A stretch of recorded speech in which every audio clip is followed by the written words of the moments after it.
Hello friends, my lovely geographers. Today's video is all about geography this week, and we are talking about the 7 continents. Let's find out what they are.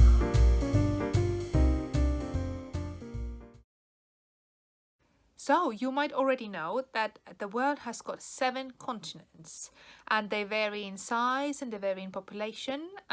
It's different habitats on each continent, different animals, different birds, different sort of weather. So they're all very, very different, but they're all on the same planet.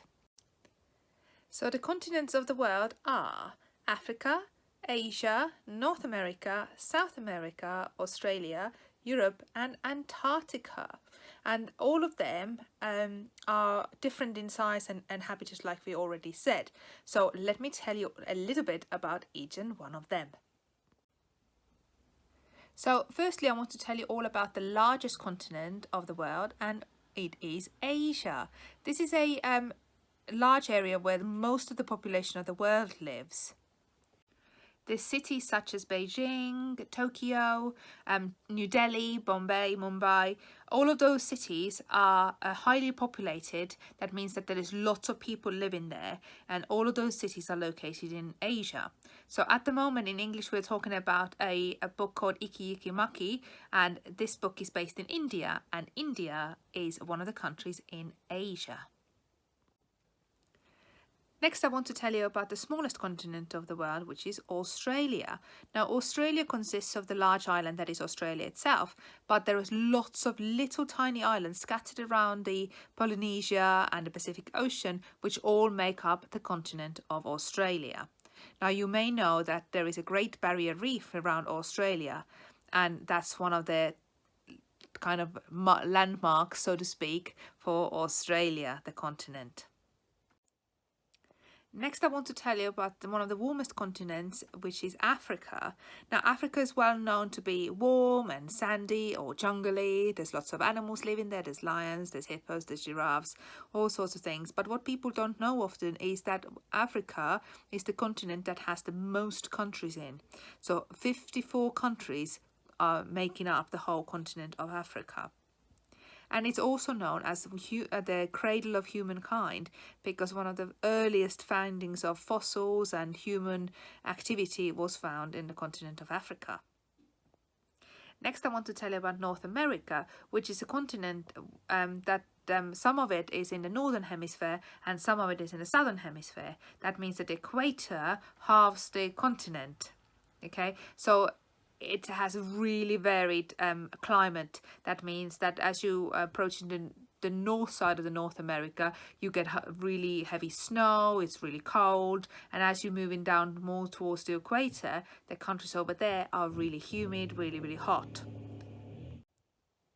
So Northern America is attached to South America, which is another continent of the world. Now, South America is well known for its superlatives. So that means that it's got everything that is the biggest, the best, the longest. So for example, it has got the longest mountain range, the Andes. It has got the highest waterfalls, the Angel Falls, and it has the driest place on earth, the desert in Chile.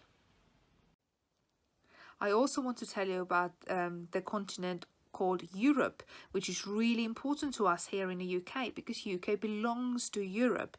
So it's underneath the island. UK is the island in Europe. Even though we don't belong to European Union anymore, which is different, we are still part of the continent, which is called Europe.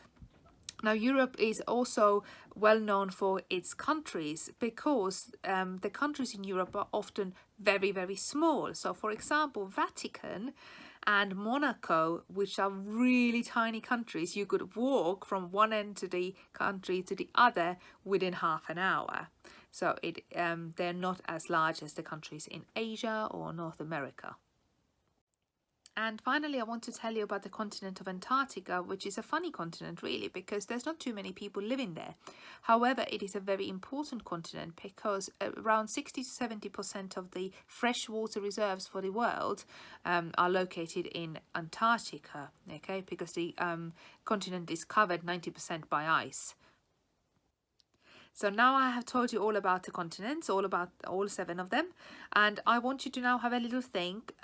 Do you know any animals that prefer to live in each of those continents?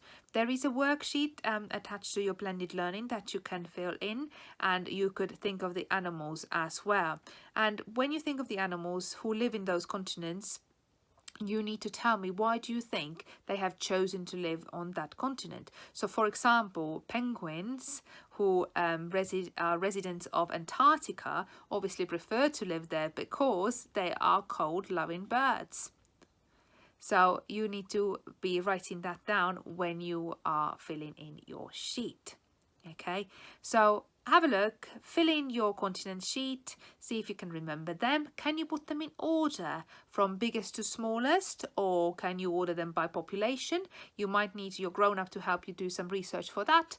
And then check out the animals that I have given you as well. Have fun. Enjoy looking at the atlas or the world maps and familiarizing yourself with the continents, because we all together, we live in different continents, but we are all part of the same world. All right, have a lovely time geographing, and I shall catch you again another time. Bye friends, bye.